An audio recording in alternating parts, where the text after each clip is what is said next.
Quiero que abra conmigo la palabra del Señor en Mateo capítulo 15, verso 23. Pero Jesús no le contestó ni una palabra. Entonces sus discípulos le pidieron que la despidiera. Dile que se vaya, dijeron, nos está molestando con sus súplicas. Y he llamado este mensaje: oraré aunque Dios me ignore. Dígalo conmigo fuerte, por favor: oraré aunque Dios me ignore. Y quiero que cierre sus ojos por un momento ahí donde usted está en su puesto. Si puede colocar su mano en su corazón y repita después de mí: Espíritu Santo, háblame, tócame y lléname. Quiero salir transformado por tu presencia. Amén. Antes de entrar a fondo en la historia de esta mujer que describe Mateo, ese texto que leímos me lleva a reflexionar en lo siguiente, y es: ¿qué pasaría si en este momento de tu vida tuvieras a Dios frente a ti? Literalmente, no hablo en una cuestión de fe, no hablo en una cuestión de creer, sino que literalmente Dios esté frente a ti, con la oportunidad de que puedas decirle a Él cuál es la angustia más grande de tu vida, que puedas decirle a Dios cuál es el milagro que tú necesitas para tu vida, para tu familia. Hazte de cuenta que es tu oportunidad de oro para recibir en un instante algo que necesitas. Y en ese momento en el que estás frente a Dios, te encuentras con una sorpresa un poco incómoda, y es que tú lloras, tú derramas tu alma delante de Dios, pero Dios simplemente decide ignorarte. Que Dios simplemente guarda silencio, que Dios simplemente te dé la espalda.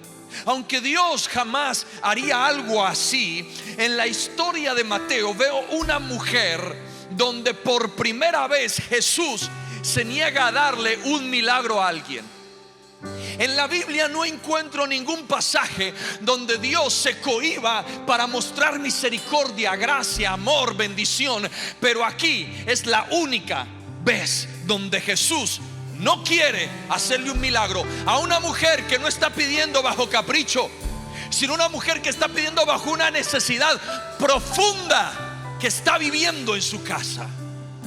Si a usted le sucediera algo así, de que Dios a usted o a mí nos ignorara, probablemente dejaríamos la fe. Piensa en el hecho de que muchas veces usted y yo nos desanimamos porque no nos atienden una consejería, o porque no nos saludan, o porque el pastor no nos atendió, o porque el líder no nos llamó o nos dejó en visto, y nos desanimamos y queremos negar la fe. Ahora imagínese si Dios lo ignorara. Imagínese a esta mujer soportando que el Dios del cielo la ignorara. He sabido de mucha gente que se enojó con Dios porque no recibió lo que quería, porque quería una puerta abierta y Dios se la cerró, porque quería un milagro en su cuerpo y Dios no lo hizo, porque clamaron por la sanidad de cierto familiar y Dios no lo sanó, porque clamaron por la resolución de un problema en sus finanzas y no hubo respuesta en la resolución. Y sabe que decidieron renunciar a su fe. Y otros, en medio de su capricho y su inmadurez, decidieron decir que son ateos. Pero cuando tomas esa decisión, quiero que tenga presente que Dios no está obligado a responder lo que usted pide. Escúcheme bien: Dios no es la lámpara de Aladino que cuando quieras la frotas y le ordenas al Aladino que te dé un deseo. Dios no es tu esclavo, tú no eres el amo de Dios. Así que Dios hace como Él quiere, cuando Él quiere y en el tiempo donde Él desea hacerlo. Y si tú dices: entonces si Dios no me responde, yo no sigo con mi fe, yo no sigo adorando a Dios, yo le voy a dar la espalda a Dios. Escúchame bien: Dios no está perdiendo nada contigo, tú estás perdiéndolo todo si le das la espalda a Dios. Escúchame bien esto: Dios está sentado en un trono de justicia. Dios tiene millares de ángeles que le sirven día y noche. Dios está sentado y gobierna el cielo, el universo, la tierra. Él no necesita de ti.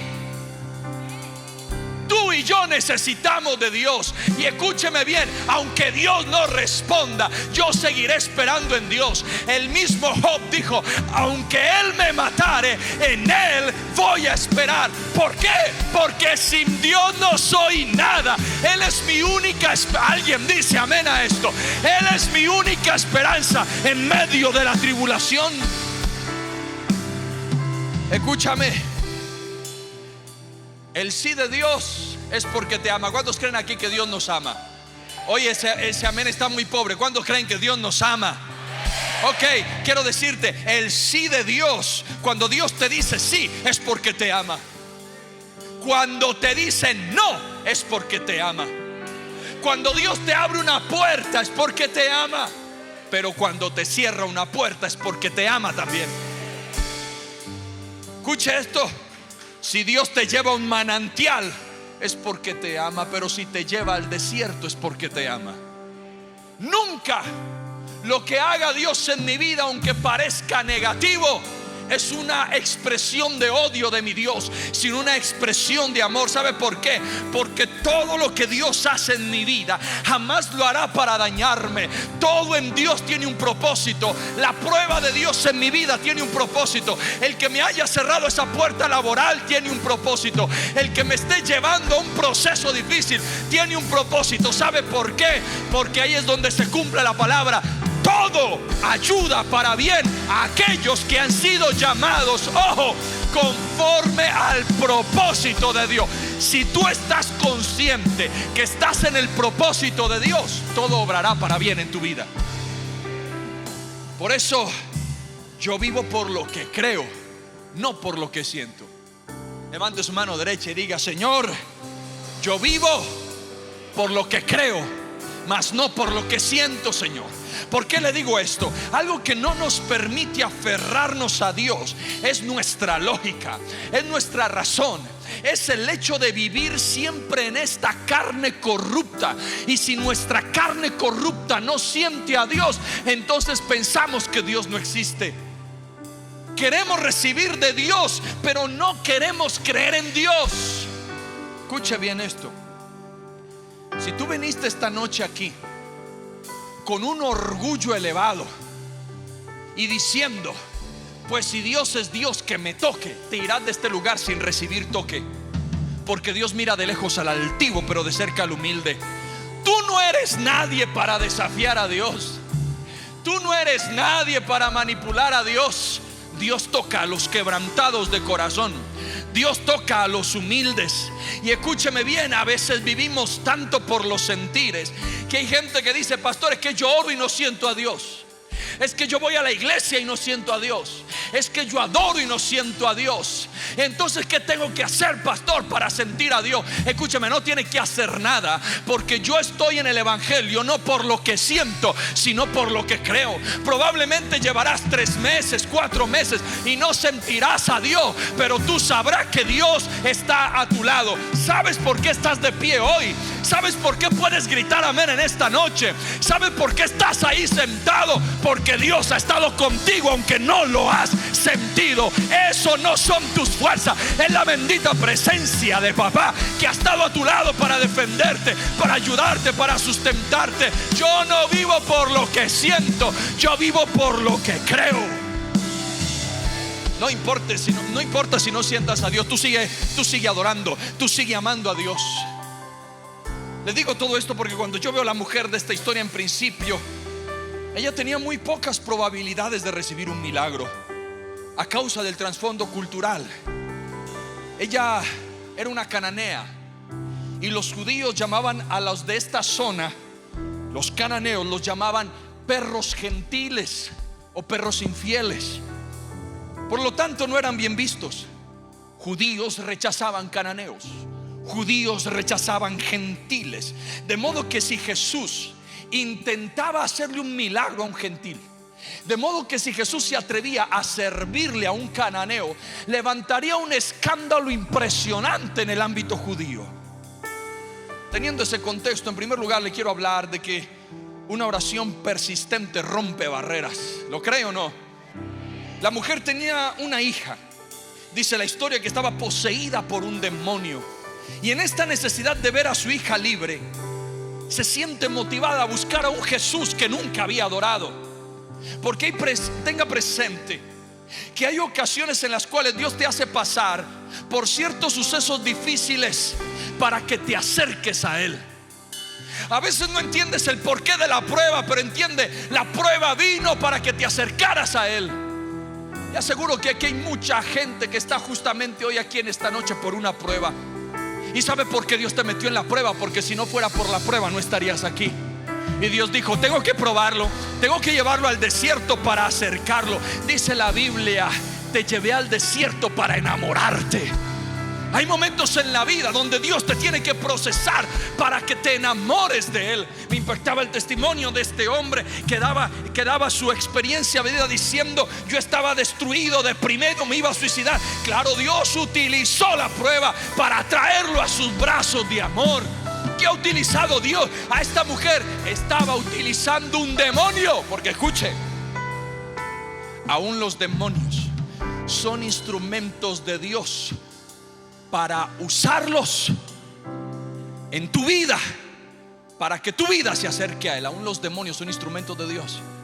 En este caso, un demonio estaba atacando a la hija de esta mujer, porque Dios no solo quería sanar, Dios quería salvar, Dios quería romper un techo. Dios dijo: el evangelio no solo será para judíos, voy a romper y el evangelio será para gentiles, cananeos. Escúchame bien, si eres el único cristiano de tu familia, gózate, porque Dios rompió el techo contigo. Desde hoy tu familia será diferente, desde hoy tu generación será diferente. Toda tu generación fue alcoholismo, toda tu generación fue infidelidad, toda tu generación fue iniquidad. El día en que recibiste a Jesús como tu Salvador, desde el punto en que tú recibes, hay una palabra de Dios para ti. Dios le cambió el nombre a Abraham. Abraham le colocó una H intermedia. Dios irrumpió la vida de Abraham en el año 75 de su vida. Le dijo: ya no serás Abraham, no tendrás una bendición personal, tendrás una bendición generacional. Y Dios te coloca una H en tu nombre, una H intermedia, donde Dios irrumpe tu generación. Todo lo que viviste anteriormente no lo vivirá tu próxima generación, porque cuando Dios visita a alguien, no lo visita para dejarlo igual. No será una bendición personal, no es que sea bendición para ti. De ti saldrá bendición a otros y bendición a otras generaciones. Escuche bien, cuando yo veo la palabra aquí, veo que hay sucesos que Dios trabaja para acercarme a Él. Marcos 7:24. Luego Jesús salió de Galilea y se dirigió al norte, a la región de Tiro. No quería que nadie supiera en qué casa se hospedaba, pero no pudo ocultarlo.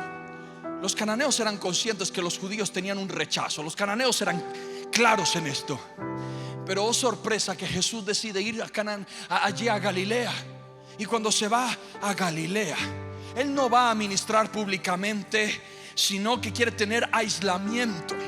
Él quiere tener un espacio solo para sus discípulos, donde la multitud no los molestara. Él quería dedicarle tiempo a su gente, a sus discípulos, pero no pudo esconderse. Las noticias de que Jesús estaba en Galilea corrieron rápidamente. Lo que me llama la atención es que a pesar de la noticia de que el Hijo de Dios, el que resucitaba muertos, el que le daba la vista al ciego, el que le daba la voz al mudo, el que le daba la audición al sordo, el que hacía milagros que nadie había hecho, estaba en la zona y nadie se atrevió a buscarlo. Nadie se atrevió a buscarlo. Pero había una mujer que tenía una oración persistente. Cuando usted identifica a esta mujer, verá que esta mujer identificó a Jesús. y no dudó en levantar un clamor y ir donde estaba Jesús. Y dijo: ¿dónde está ese Jesús? Era una cananea, criada en una cultura de idolatría, criada en una cultura donde había una serie de santería y de brujería. Pero ella había escuchado de un Jesús de los judíos que hacía milagros. Y dijo: pues si ninguno de esta región se atreve, es mi momento de buscar mi milagro. Así que esta mujer empieza a buscar a Jesús. Cuando lo encuentra y sabe dónde está escondido, empieza a decirle: Jesús, haz un milagro en mi hija. Y Mateo 15:23 dice: entonces sus discípulos le pidieron que la despidiera. Dile que se vaya, dijeron, nos está molestando con sus súplicas. Esta mujer es un estorbo, no nos deja estar concentrado en Jesús. Dile de una vez por todas que no le vas a sacar el demonio a su hija y que su hija va a estar endemoniada por el resto de su vida. Al fin y al cabo ni siquiera es judía, al fin y al cabo no tiene nuestra sangre, al fin y al cabo no tiene esa raíz abrahámica. Así que despídela. Parece ser que los discípulos entraron a ser un poco insensibles con la necesidad de la gente. Se habían acostumbrado a las multitudes, se habían acostumbrado a ver sordos, ciegos, se habían acostumbrado a ver gente endemoniada y perdieron la sensibilidad por la necesidad de la gente. Los discípulos eran un puente para Jesús, pero los discípulos eran el estorbo para llegar a Jesús. De algún modo ellos querían estar con Jesús, pero a la vez también querían un momento donde nadie los molestara. Esta escena se parece mucho cuando buscamos una respuesta de Dios, pero a veces los primeros que se encargan en matar nuestra fe son la gente que parece ser espiritual. A veces los primeros que se encargan de matar nuestra fe son esa gente que parece que tienen a Dios más cerca, los que caminan con Jesús. A veces cuando tenemos necesidad sentimos que esa persona espiritual se cansa de nosotros y nos dice: otra vez pides lo mismo, otra vez estás llorando por lo mismo. La gente se cansa, pero hoy tengo una noticia preciosa para ti. Jesús jamás se va a cansar de tus lágrimas. Jesús nunca se cansa de escucharte todos los días cuando pides por tus hijos. Jesús no se cansa de que tú pidas todos los días por un milagro. La gente se cansa, hasta te va a bloquear de WhatsApp para que no los molestes más. Pero mi Jesús está listo para escucharte el tiempo que sea necesario. ¿Sabe? David dice en su palabra: antes de que la palabra esté en mi boca, tú ya la conoces. ¿Sabe qué significa eso? Eso significa de que Dios sabe lo que vas a pedir y aún así está dispuesto a escucharte. Dios sabe que vas a hablar con Él 1 hora y Él sabe lo que vas a decir toda esa hora, y aún así se sienta con una sonrisa en sus labios para escucharte. Eso es lo más tierno que tiene Jesús. Dios nunca se cansará de escucharte. La mujer tenía algo claro, y era que no le estaba pidiendo un milagro a los discípulos, le estaba pidiendo un milagro al maestro de los discípulos. Por eso es que la mujer seguía con sus súplicas, porque los discípulos decían: ya nos tiene cansado de las súplicas. Pero a la mujer no le importaba lo que pensara ni Pedro, ni Juan, ni Jacobo, ni Simón el celote, ni Judas, ni ninguno de ellos, ni Andrés. A esta mujer le importaba, y es: hasta que Jesús me diga que no, entonces me retiro. Mientras Jesús no me diga no, aquí voy a seguir suplicando, clamando, intercediendo. Porque ese es el amor de una madre. Escúchame, nada ni nadie puede interferir en el amor de una madre. ¿Cuántas mamás hay aquí en esta noche que digan un fuerte amén? Mira, madre, escúchame, que no se metan con tus hijos porque despiertan la fiera que tienes dentro. Y escúchame, ¿sabes cuál es la fiera más grande que tiene una mujer? Cuando la ponen a orar. No hay oración más poderosa que la que tiene una madre. Ojo varón, ojo mujer, ojo hijo, cuando tu madre ora por ti, porque de seguro esa oración se va a cumplir. Ten cuidado cuando tu madre se ve obligada a doblar sus rodillas y a decirle: Señor, trata con mi hijo, trata con mi hija, porque Dios va a tratar contigo. Pero esto sí le digo: de que Dios va a responder tu oración, madre, la va a responder. Ay, pastor, llevo 5 años orando. Pues vas a cumplir el 6º y seguirás orando, porque cada oración, mamá, que tú has hecho por tus hijos es una inversión divina. Es como una alcancía donde tú echas oración tras oración tras oración. Y pastor, ¿y qué sucede? Pues un día en la alcancía no va a caber tu oración y la alcancía se va a tener que quebrar. Y cuando la alcancía se quiebre, la respuesta va a desbordar sobre tu vida. Yo vengo a traerte buenas noticias como atalaya de Dios, madre. Dios está escuchando tu oración. Sigue doblando tus rodillas, sigue levantándote en las madrugadas, sigue vigilando en la noche, sigue al mediodía orando, sigue clamando, sigue clamando. Dios abrirá los cielos con respuesta en el nombre de Jesús. Mira, esta mujer por eso intercedía. Y escúchame, no era judía, era una cananea. No era una creyente, era una idólatra. Pero cuando supo que Jesús hacía milagros, aprendió a orar rápido. Ella era una mujer que decidió creer en Jesús. Una madre que ora persistentemente será escuchada. No dejes de clamar, porque la oración que se abandona nunca fue importante. Si tú me dices que abandonaste la oración por tus hijos, es porque tu oración nunca fue importante. El día que tú dejes de orar por tu familia es el día que la dejarás de amar. El amor más grande que le muestras a una familia no es un regalo de cumpleaños solamente, no es que los saques a comer, no es que estés atento solamente a sus necesidades. El regalo, más bien el amor más grande que le puedes expresar a tu familia es cuando le das el regalo de tus rodillas, cuando oras por ello. ¿Sabes el regalo más grande que me da mi madre?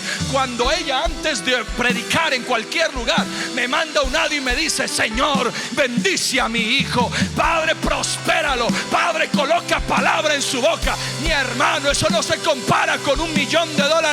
¿Quieres mostrarle amor a tu familia? Ora por ellos. Por eso lo dijo Pedro: no tengo plata ni oro, pero lo que tengo te doy. En el nombre de Jesús, levántate. A veces la gente no necesita nuestra caridad. A veces el indigente, el habitante de calle, no necesita nuestra moneda, necesita nuestra oración. ¿Por qué no decides darle el regalo a tu familia en esta noche de orar por ellos? Y que cuando termine este servicio, levantes un audio, hagas una llamada y le digas: mamá, quiero orar por ti, papá, quiero orar por ti. Que puedas entender que Dios es más poderoso que cualquier otra cosa y que cuando oras hay respuesta. Y sabe, esta madre ni siquiera estaba clamando por ella, estaba clamando por su hija, igual que lo hizo la sirofenicia. Y no dejaron de insistir hasta ver el milagro. ¿Sabe? Muchos, al no ver la respuesta de Dios, deciden confiar en el hombre.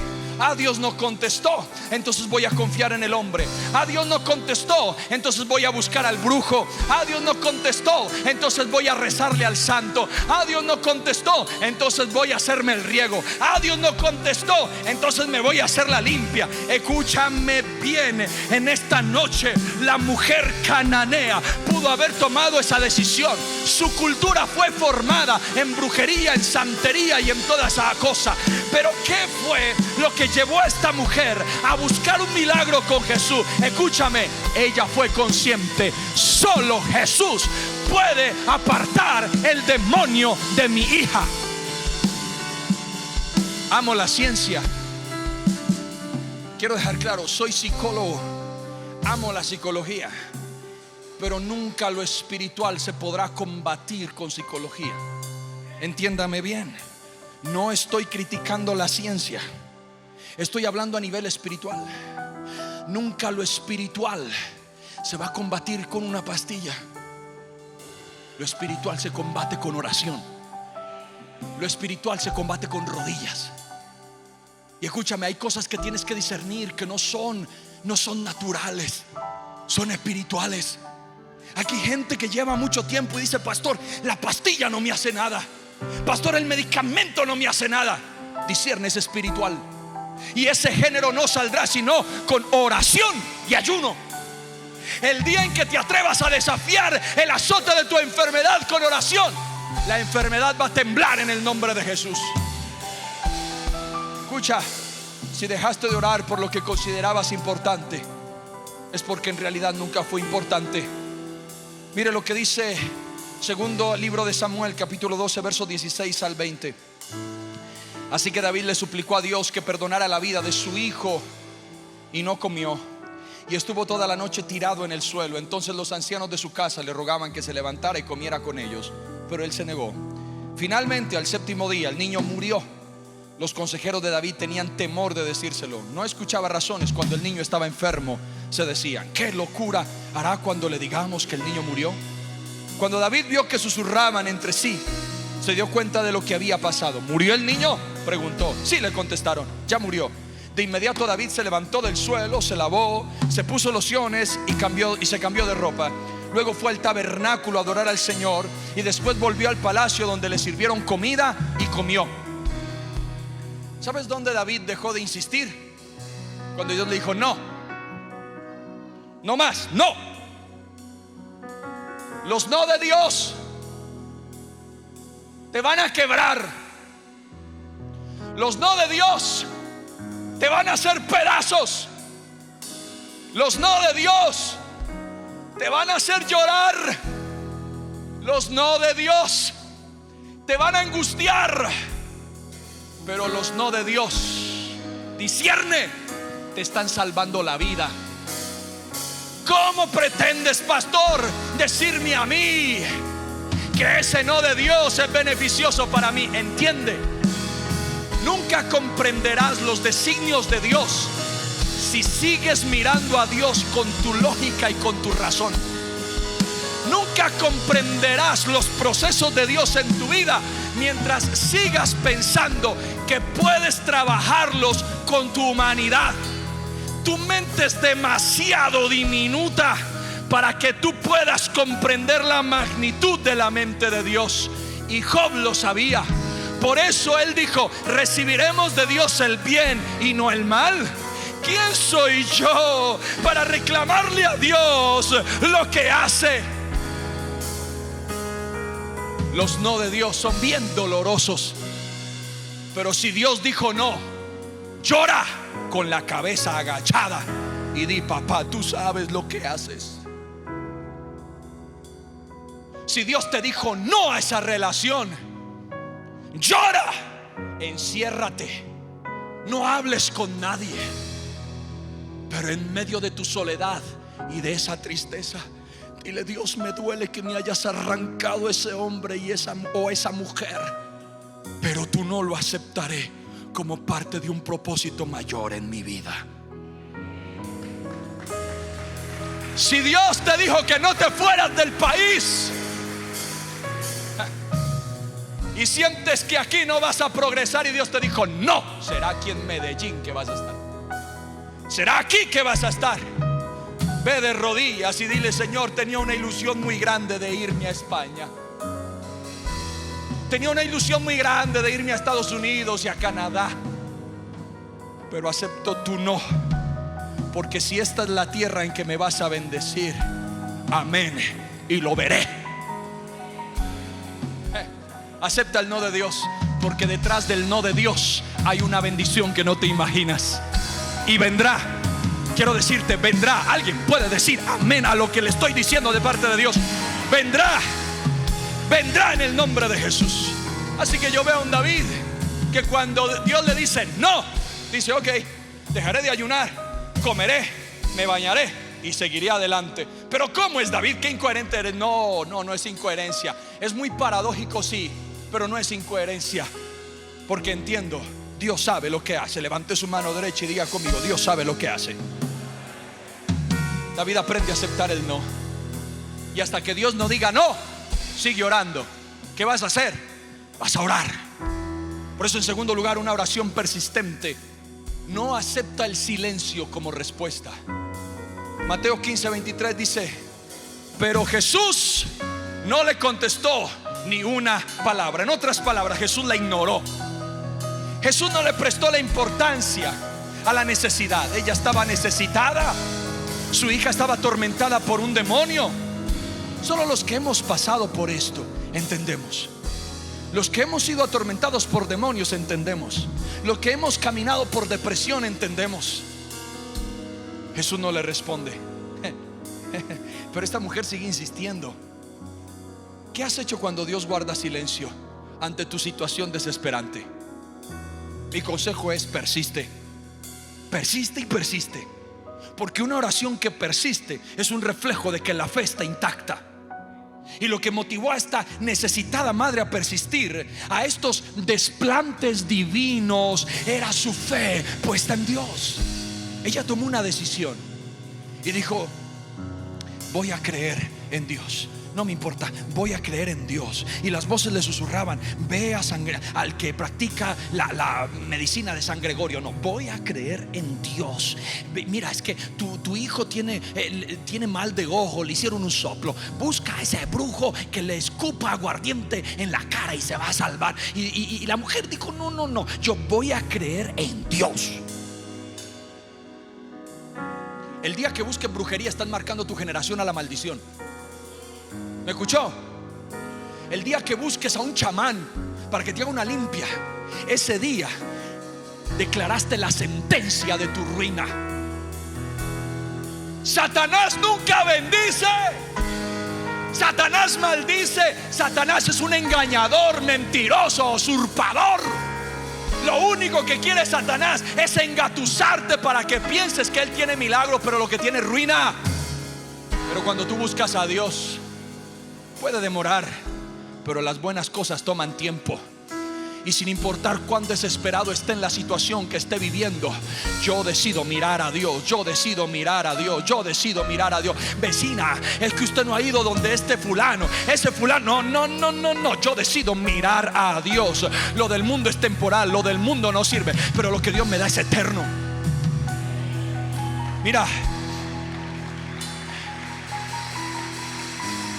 Lucas capítulo 8, verso del 1 al 8 dice: cierto día Jesús les contó una historia a sus discípulos para mostrarles que siempre debían orar y nunca darse por vencidos.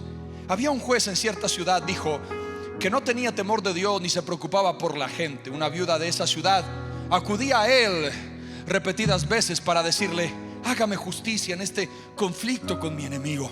Durante un tiempo el juez no le hizo caso, hasta que finalmente se dijo a sí mismo: no temo a Dios, ni me importa la gente, pero esta mujer me está volviendo loco. Me ocuparé de que reciba justicia, porque me está agotando con sus constantes peticiones. Entonces el Señor dijo: aprendan una lección de este juez injusto. Si hasta él dio un veredicto justo al final, ¿acaso no creen que Dios hará justicia a su pueblo escogido, que clama a él día y noche? ¿Seguirá aplazando su respuesta? Les digo, él pronto les hará justicia. Pero cuando el Hijo del Hombre regrese, ¿a cuántas personas encontrará con fe en la tierra? Orar y no desmayar. Orar y no desmayar. Persistir y no darse por vencido. Oh, mi hermano, yo te puedo hablar muy claramente de eso. Yo puedo hablarte de qué es orar a Dios y estar frustrado, de qué es orar a Dios y no ver respuesta, pero persistir. Yo no sé si aquí hay gente que le ha pedido a Dios algo grande, y cuando le pide algo grande a Dios, parece que Dios no responde. Llevas 1 año, 2 años y no ves respuesta. Y cuando te lanzas, es como si te lanzas y fracasas. Y cuando fracasas, tomas una decisión y dices: no seguiré luchando con esto. Y parece ser que tomas la decisión de hacerte a un lado y quedarte inactivo. Pero pasa 1 día o 2 días y hay algo que te motiva a hacer lo mismo y no lo entiendes. Y dices, pero si ya tomé la decisión de estar inactivo porque Dios no responde, pero hay algo que me impulsa a hacerlo otra vez. ¿Sabes qué es eso? Eso significa que estás marcado por Dios y que hay un fuego dentro de ti. Y ese fuego es con el que luchas todos los días. Entonces, cuando tienes ese fuego dentro de ti, Dios lo encendió. Cuando Dios enciende ese fuego, en los momentos que has estado bajo desánimo, no estás luchando con Dios, estás luchando con el fuego que no puedes apagar. Estás luchando con la marca de Dios que intentas borrarla como un tatuaje. Y por más que te eches jabón límpido, por más que te refriegues, la marca sigue ahí.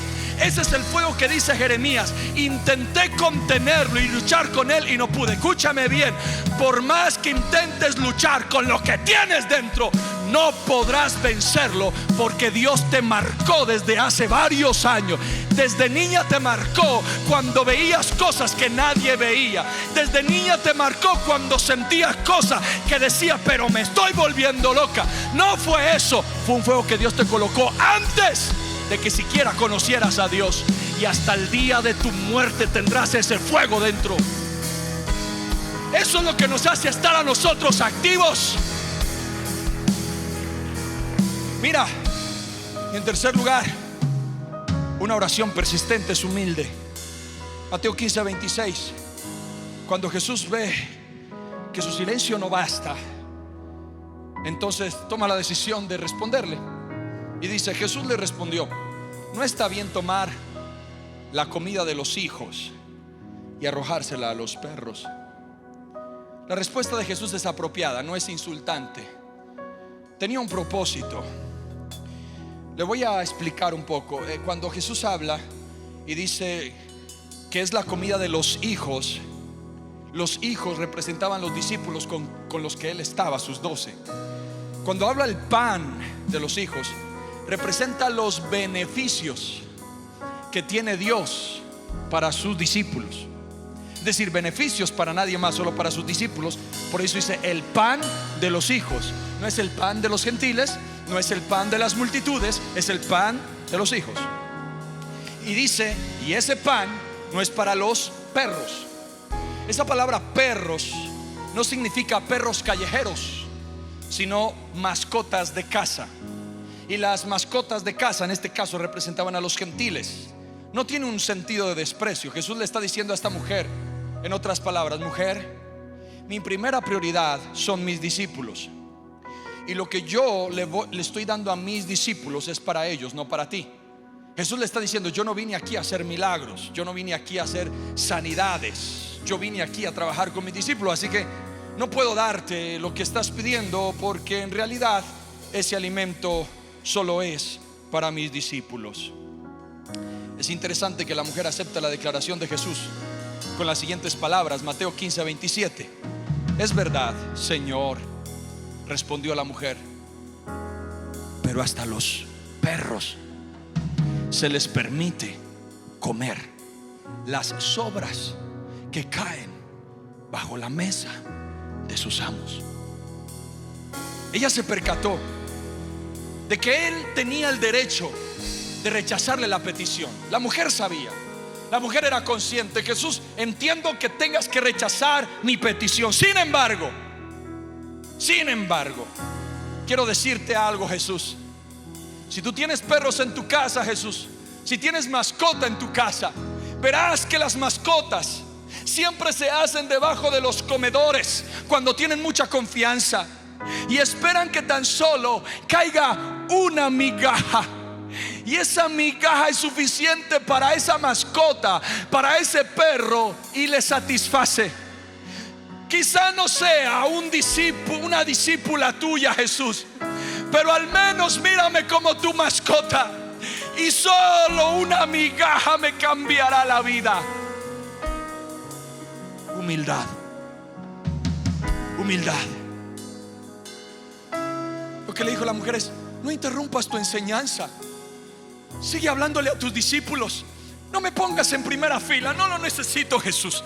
Solo déjame sentarme allá en la última silla, allá en la última silla, allá atrás me voy a sentar, y déjame recibir un poquito de lo que tú estás hablando. Y yo tengo fe que alguna palabra que salga de tu boca será suficiente para hacer un milagro. Escucha, te sientes frustrado porque ahorita en la administración no impusieron manos sobre ti. La mano de Dios se va a posar sobre ti hoy, porque quien hace milagro no es el pastor, no es el predicador, es Papá Dios. Y Papá Dios es omnipresente. Él está a tu lado en este momento, y Dios va a hacer lo que viniste a pedir en el nombre de Jesús. Una migaja de la gracia de Dios será suficiente para bendecir generaciones. Cuando Jesús se encuentra con esa respuesta, la queda mirando.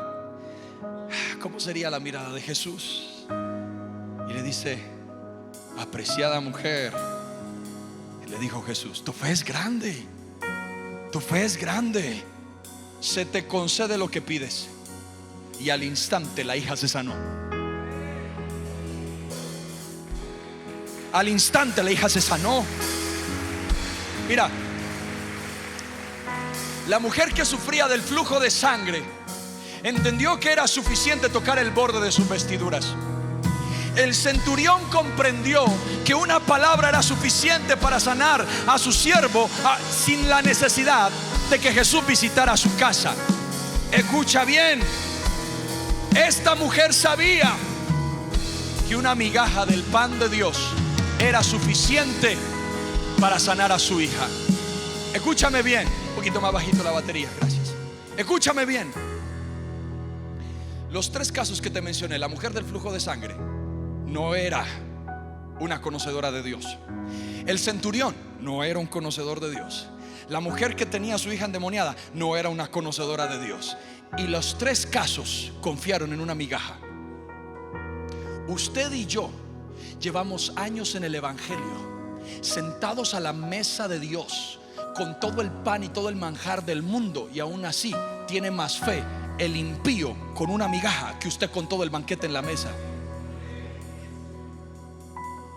¿Usted ha visto a esa gente que empieza a caminar de rodillas ante un santo?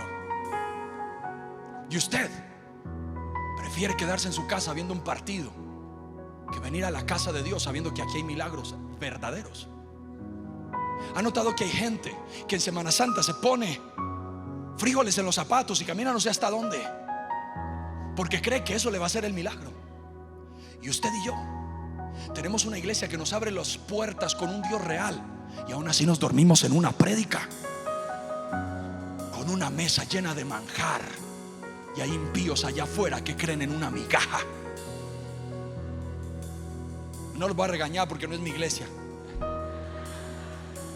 pero le digo algo: Jesús se sorprendió con la mujer, con la fe de la impía.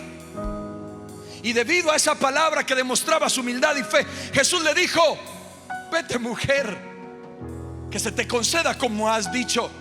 Y le aseguró que el demonio se había ido de su hija. Ella se fue corriendo, y cuando llegó a la casa vio que su hija estaba descansando tranquilamente. No hay nada más hermoso para un padre que ver a su hijo feliz. No hay nada más hermoso para un padre que ver a su hija feliz.